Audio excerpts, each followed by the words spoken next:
Perjalanan dimulai dengan lancar. Udara segar, langkah ringan, dan canda yang tak pernah putus. Hingga mereka tiba di pos pertama. Di sana, Ilham, Denny, dan Fahri berhenti sejenak untuk berdoa. Tapi tidak dengan Bayu. Ia justru duduk santai, sibuk dengan ponselnya. Sesekali ia tertawa kecil, menertawakan teman-temannya yang dianggap terlalu percaya padahal tak kasat mata. Sikap itu menjadi awal dari segalanya. Semakin naik, hutan mulai terasa lebih sunyi, hingga mereka menemukan sebuah pohon besar yang berdiri sendirian di tengah jalur. Di bawahnya, tersusun rapi beberapa sesajen. Tanpa berpikir panjang, Bayu mendekat. Ia menendang sesajen itu.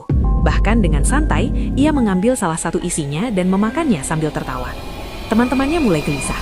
Perasaan tidak nyaman merayap perlahan, seperti ada sesuatu yang memperhatikan mereka dari balik pepohonan. Malam pertama mereka habiskan di pos 2.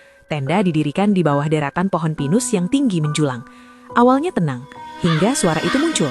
Kepakan sayap, sekelompok gagak terbang rendah berputar-putar di atas tenda mereka. Suaranya keras, nyaring, dan tidak biasa. Seolah-olah mereka sedang mengelilingi sesuatu. Tidak ada yang benar-benar tidur malam itu.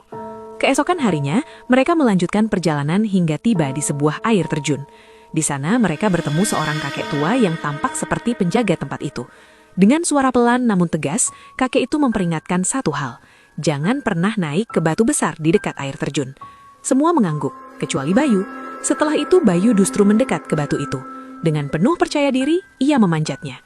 Tidak cukup sampai di situ, ia bahkan kencing di atas batu tersebut. Detik itu juga suara air terjun yang tadinya menenangkan berubah, lebih berat, lebih dalam.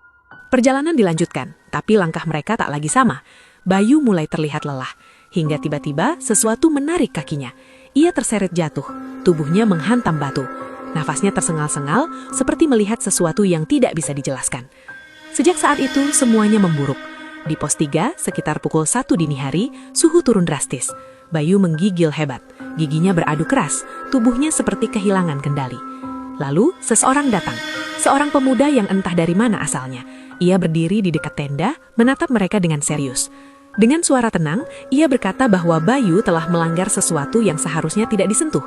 Ia harus segera turun sebelum semuanya terlambat. Pemuda itu menghubungi tim SAR dan setelah itu menghilang begitu saja. Bayu akhirnya berhasil dievakuasi.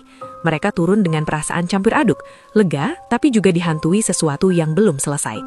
Sesampainya di rumah, teror itu tidak berhenti. Malam demi malam, Bayu mulai melihat sesuatu. Pintu kamarnya terbuka sendiri. Perlahan, dari celah gelap itu muncul sosok wanita tinggi besar. Tatapannya dingin. Bayu berteriak histeris, tapi semua itu baru awal. Keluarganya memanggil seorang ustadz untuk